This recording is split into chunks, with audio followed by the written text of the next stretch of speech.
Hey y'all, Josh here today, aka the world's greatest dad. We're hanging out in our little enclosed garden area that we've been manually watering for far too long. But that's all about to change thanks to the Chapin single zone water timer. Today we're going to dive into this bad boy, do a full install, show you everything you need to know about it, and see if it might be a good option for you as well. So with that being said, let's get it. All right kids, so let's go ahead and start right from the beginning and take a closer look at our instruction book. Instruction booklet is fairly straightforward. As you can see, it comes in English and a few other languages I don't understand. I'm going to tell you everything you need to know about each component of the unit, how to program the timer, how to make changes, and as we flip this over,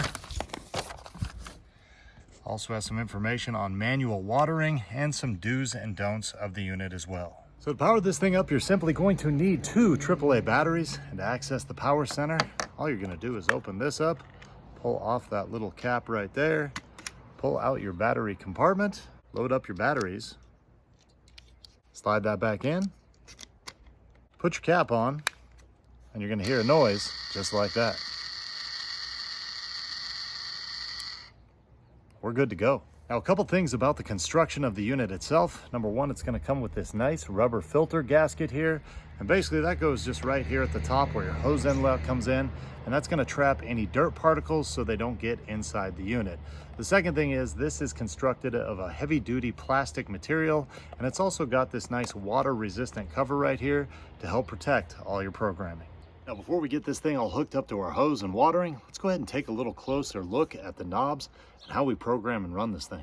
So to get this thing all set up, basically you have three different functions you have to worry about. Number one, you've got your frequency knob over here. Number two, our duration knob over here. And number three, our delay button right there. So first off, let's go ahead and talk about this left dial right here, which is going to be your frequency. Now this is set up in hours, and basically you have 1, 2, 3, 4, 6, 8, or 12 hour increments. And then you jump into days, which would be 24 hours, 1 day, 48 hours, 2 days, 72 hours, 3 days, or this little star here at the top represents 1 week.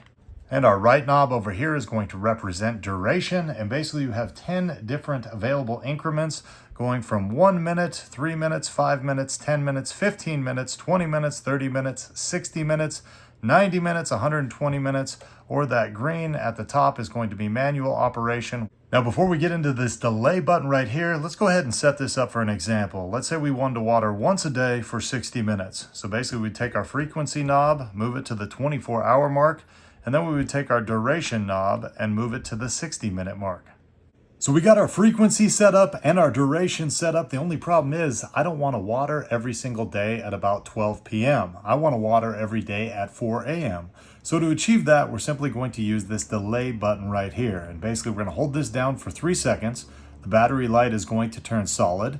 And then every click we do is going to delay this for 1 hour. So if I want to water at 4 a.m. instead of 12 p.m., I've basically got to do 16 clicks of the delay button. So let's go ahead and do that right now. Hold that down for 3 seconds. Light turns solid. 1 p.m., 2 p.m., 3, 4, 5, 6, 7, 8, 9, 10 p.m., 11 p.m., 12 a.m., 1 a.m., 2 a.m., 3 a.m., 4 a.m. The light starts blinking again, and we know that we are now set to delay 16 hours from 12 p.m., and it will water every day at 4 a.m. Now, another thing you should know about the delay function is you can always change this duration over here and it won't interrupt my delay. So even though I've changed it from 60 minutes to 90 minutes here, that still will water every day at 4 a.m. It just is for 90 minutes right here. But if I do change the frequency over on this side, that will reset my delay right now, and I will have to reset that again. So just to show you the functionality of the water timer itself, we've taken off the top here. And as you can see, it is shut right there. It's in an off position. If we turn it to on, you would see that it would now let your water flow all the way through the unit. Turn it back off.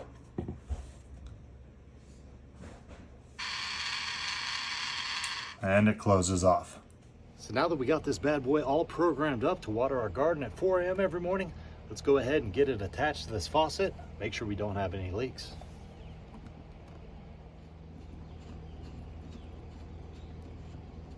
So we got it all attached and set up. Let's go ahead and turn this water on, make sure we got no leaks, no squeaks. All right, water's turned on. Everything's looking good there. Let's go ahead and run a little manual operation on this thing just to test it out. Now again, if we do move this duration, we don't reset anything with our frequency, so we don't have to redo our delay. So we can go ahead and move this just to the on position right here. Give that thing turn on. On our little garden area, getting some water.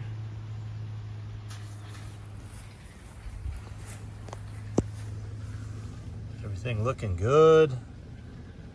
Let's go ahead and turn it off. Make sure it shuts off like it should. Water line off. We're good to go. Now we're just going to set it again for our 60-minute delay. And this thing should be watering at 4 a.m. tomorrow morning. So next up, let's go ahead and cover some of the pluses and cons of going with this Chapin 41001 unit. First off, on the con side, number one, if you got poor eyesight, the numbers around each of the dials here are a little bit smaller, so that's something you want to think about.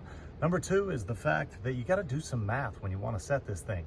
Depending on the time of day that you set it and what time you want it to actually start, you're going to have to calculate how many times to hit that delay button. Now, on the positive side, three things. Number one, this is a great budget water timer that isn't going to break the bank. The second thing is the fact because it doesn't have a digital display, you don't have to worry about that thing going out, as this is all just manually controlled with each of these knobs. And the third thing that I like is that this thing comes with Chapin's 1-year manufacturer limited warranty. So you got any issues with this thing, call up Chapin's USA-based customer service and they're going to get you taken care of. So there you go, kids. That's pretty much everything you need to know about the Chapin 41001 single zone water timer. Now, at the end of the day, this is a great budget timer that won't break the bank, comes with a warranty, and will flat out get the job done once you get it set. So for those reasons and more, I'm going to give this thing a world's greatest dad thumbs up, and I say, go out and get you one. Hey, one more thing before you go. I want to let you know that the Chapin company behind this single zone water timer is a big fan of the world's greatest dad's in-depth informational videos. Therefore, a few months ago, they reached out to me and asked me if they could send me this product for video review purposes. Now, with that being said, all the thoughts and opinions expressed in this video were my own, and I always do my best to accurately describe any product I review. Now, I hope this video helped you out, and we'll see you next time.